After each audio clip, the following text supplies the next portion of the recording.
Are you prepared for winter storm season? Here are some recommendations and tips from the Alameda County General Services Agency, Office of Sustainability, and voluntary organizations active in disasters. We experience many types of climate events here in the Bay Area, so we are here to provide some guidance to help you prepare and respond to related threats, such as storms, flooding, and power shutoffs. Today, we will cover climate disaster preparedness resources and communication tools, including information about which community members are particularly vulnerable and how to prepare. Then we will dive deep into storms and flooding and power shutoffs. And although we do not have a section thoroughly covering earthquakes, the preparedness tips we will cover are applicable to any hazard. Finally, we will share resources you can use. Here are some headlines from 2023 and 2024, showing news about a local atmospheric river and power outage. This demonstrates that these events are already happening and are going to continue. These will have real impacts for our community, with infrastructure impacted, businesses closing, impacts to human health, and more. So, who is going to be impacted by these types of events? Frontline communities will be impacted first and worst by climate change, and frontline residents may not have resources to adapt or respond. These include older adults, children, people with medical conditions, people with disabilities, low income residents, communities of color, indigenous communities, people living alone, people who are unhoused, and outdoor workers. Residents may also face multiple vulnerabilities at once. To start off, we will cover climate preparedness. Disasters can happen unexpectedly, so it's important to be prepared in advance. The first step in being prepared is knowing the events that occur locally. You can learn about these events by signing up for emergency and evacuation alerts, which I'll discuss later, and following Alameda County local agencies such as Fire and the Office of Emergency Services to stay up to date on events happening in the county. Step 2 consists of having a plan. Review your evacuation plan with your family and/or friends and have designated meeting spots for evacuations. For example, know the quickest route to exit your area if a wildfire approaches your home. Step 3 is making a preparedness kit. We'll talk more about this on the next slide. Lastly, step 4 is getting involved. You can sign up to volunteer to help others and strengthen your community by visiting acgov.org/ready/involved. Visit ready.gov/kit to view a checklist of items to include in your preparedness kit. Pack water and food for several days, ideally 1 gallon of water per person per day, and pack all items together in a durable bag and store it in an easily accessible place where it can be quickly grabbed when you need to go. Family members can pack individual bags that include items such as clothes, personal belongings, and entertaining activities for kids. And don't forget to pack essential needs for special family members, such as pet food for your dog or life-saving medications for an older adult in the family. Create a prep kit for your home, work, and car, and refresh your kits every year to ensure all food and medication are not expired. Visit acalert.org to sign up for our messaging system to be alerted of climate-related disasters, earthquake information, and other hazards. When an emergency threatens lives, it's critical that we can reach you. AC Alert sends you emergency messages to your chosen devices for events in the county. You can receive alerts as a text message, email, or even a phone call to a landline. Follow our local preparedness social medias to stay up to date on events in the county. Depending on the severity and type of disaster, you could receive an evacuation warning, evacuation order, or shelter-in-place order. An evacuation warning means there is a serious threat and you should get ready to go. and you should go now if people or animals need extra time. An evacuation order means leave immediately because your life is in danger. And shelter in place means stay indoors and take precautions. For example, when the air quality is very unhealthy for the general public. The county uses a tool called Genesis Protect, formerly Zonehaven, to help communities prepare for evacuations before a disaster strikes. Genesis Protect works with local emergency planners and first responders to guide decision making around if, when, and where to order evacuations, while prioritizing the most vulnerable areas. You can download the Genesis Protect app with a smartphone or search your zone at protect.genesis.com/search. Safe drinking water may not be available during or after many climate-related disasters. In addition to having a supply of bottled water, it is also helpful to learn how to treat water. The best method to treating water is to boil it. This will kill bacteria, viruses, and parasites. Boil for 1 minute at elevations below 6,500 feet and boil for 3 minutes at elevations above 6,500 feet. Disinfecting water will kill most viruses and bacteria. Add 8 drops, or about 1/8 of a teaspoon, of 5 to 9% unscented household bleach to 1 gallon of water. Mix well and wait 30 minutes before using. Lastly, filtering water can remove parasites. There are multiple types of water filters, so just follow the manufacturer's instructions. Note, filtered water might need additional treatment to be safe. This visual is borrowed from FEMA's ready.gov, the emergency preparedness website, which shows a way to think about how residents can stay connected to one another. This graphic highlights writing out phone numbers and names for an emergency contact, out-of-town contact, and neighborhood meeting places. In the sections for additional information, you can add information for community organizations and support networks that may help you during a disaster. Write out your emergency contacts to see who you might need to check in on, get in touch with, or ask for help during extreme weather events. I've shared a lot of information, and now I will ask you a couple questions about some of the key facts you just heard. This will help you hold on to the most important key pieces of information. Pause the video after I read the options to think about your answer. Then press play again to hear the answer. First question: how often should you refresh your preparedness kits? 1, every week, 2, every year, or 3, every 10 years? The answer is 2, every year. Pick a time of year to check. September is National Preparedness Month.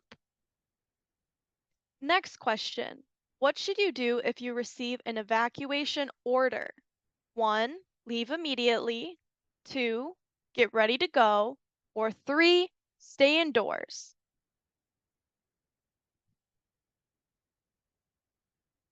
The answer is 1, leave immediately, because your life is in danger. And what is the best way to make your drinking water safe? 1, disinfection, 2, boil, or 3, filter?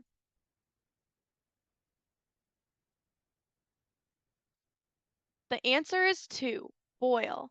Boiling water kills bacteria, viruses, and parasites.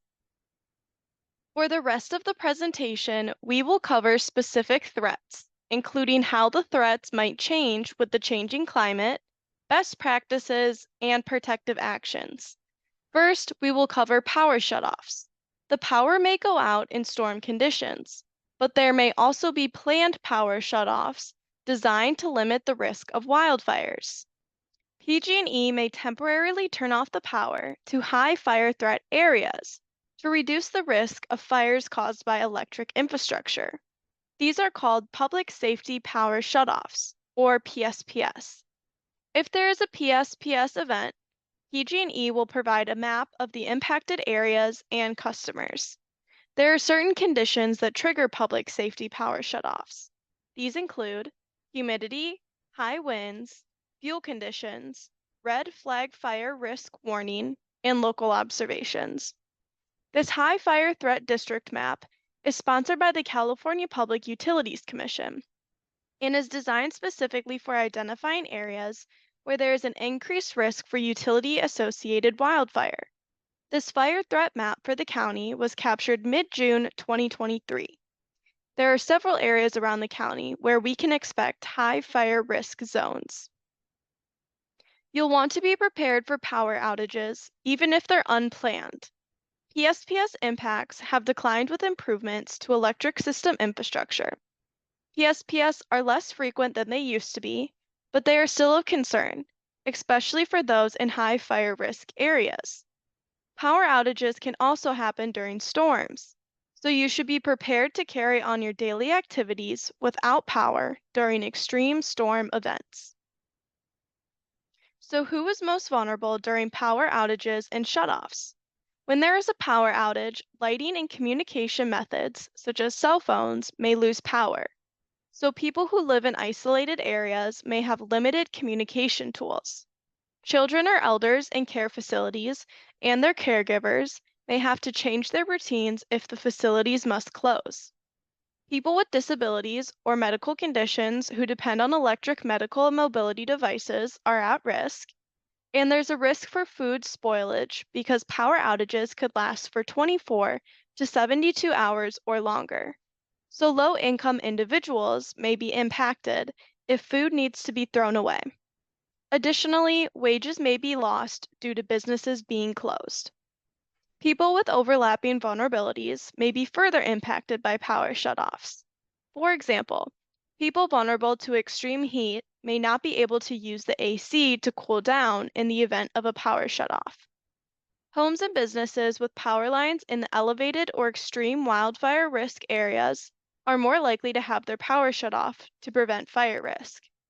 And during storms, people may be affected if they have a powered pump removing rain or floodwater from their homes. There are some support programs to aid people during power outages. The main program from PG&E is the Medical Baseline Program. It is for any person with an eligible medical condition or a medical device that uses power. Once you enroll in the program, this allows you to get a bill reduction for the use of electricity for life-saving devices, as well as extra PG&E notifications.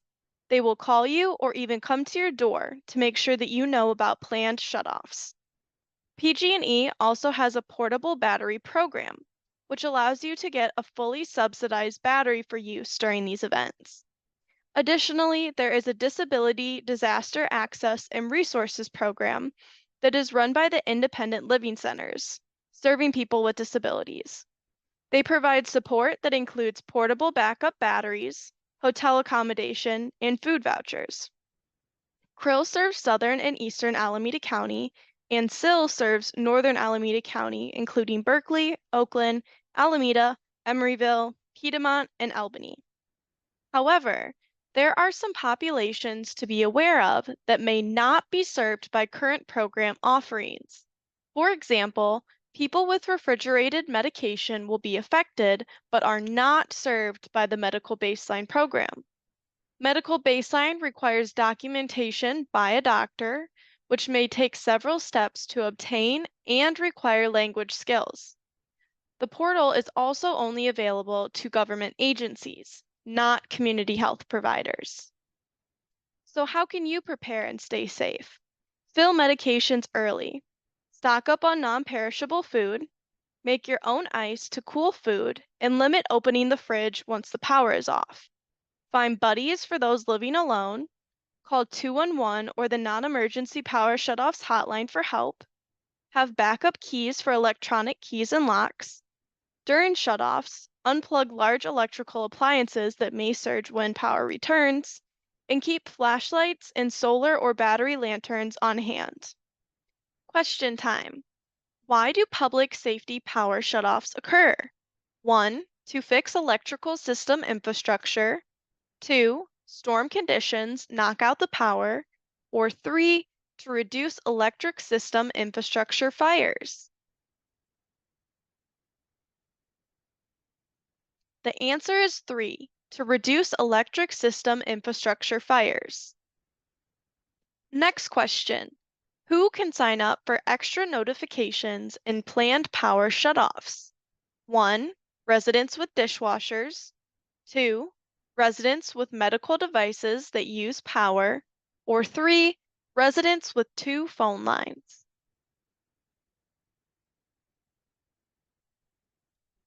The answer is 2. Residents with medical devices that use power. Residents with medical conditions that require power can receive extra PG&E notifications through the Medical Baseline Program. And what can lose power during a power shutoff?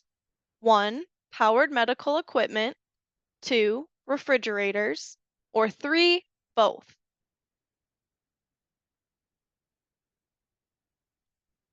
The answer is 3. Both.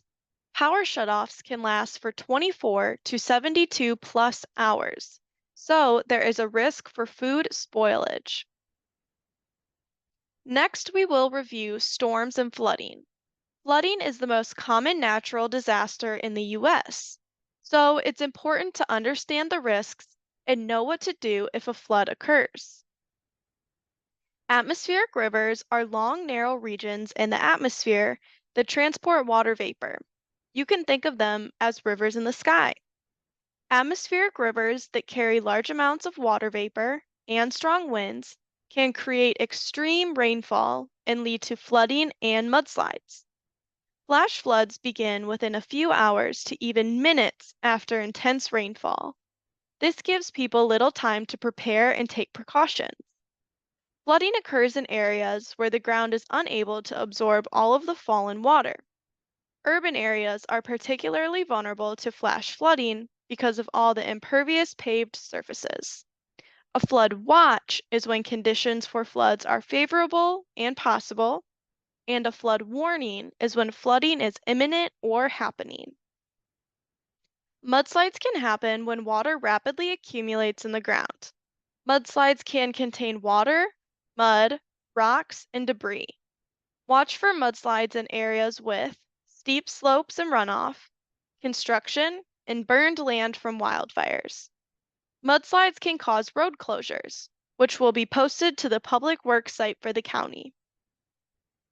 Storms bring strong winds with ranging intensity.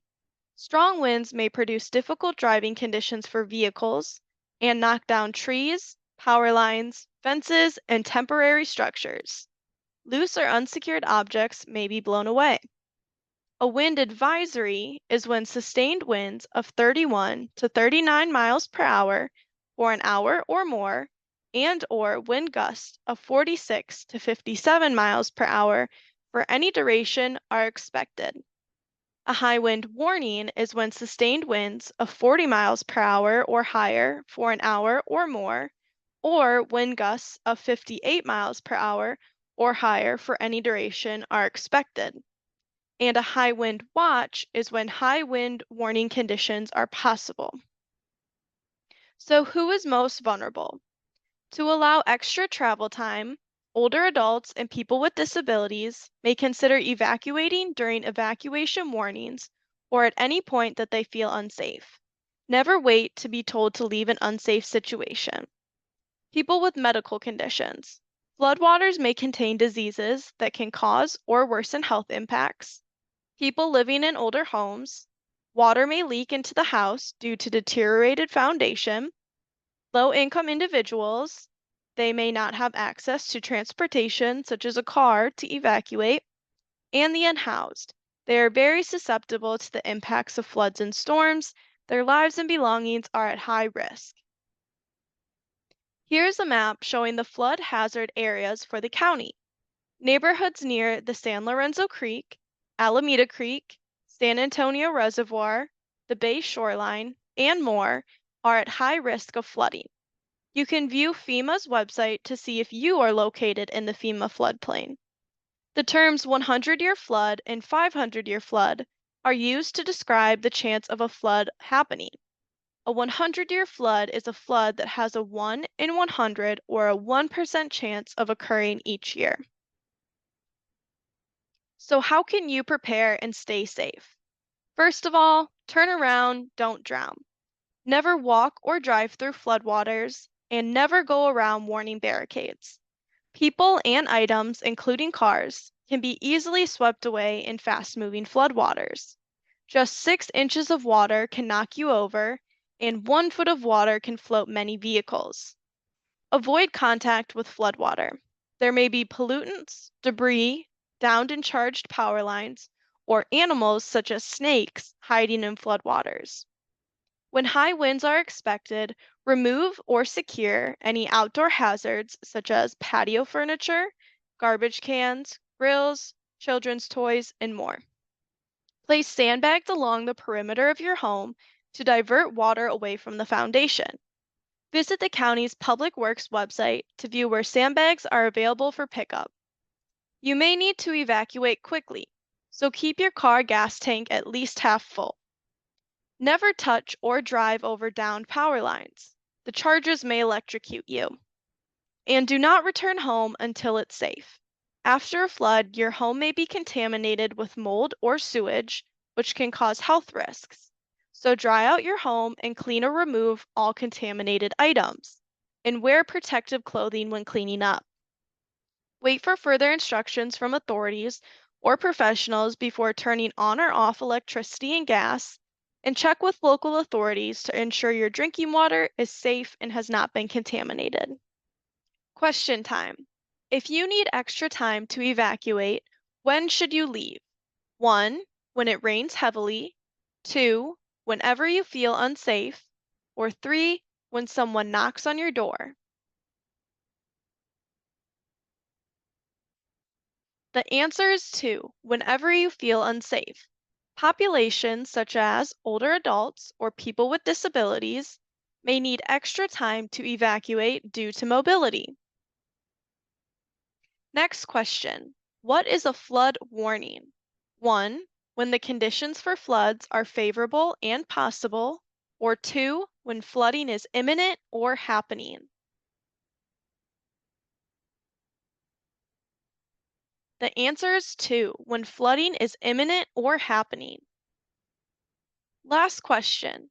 What is a 100-year flood? 1. A flood that occurs every 100 years. Or 2. A flood that has a 1 in 100 or 1% chance of occurring each year.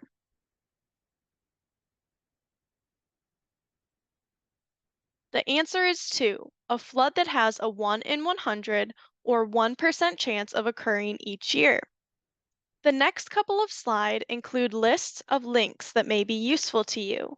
We encourage you to sign up for the best alert system for you in your county and your city if applicable.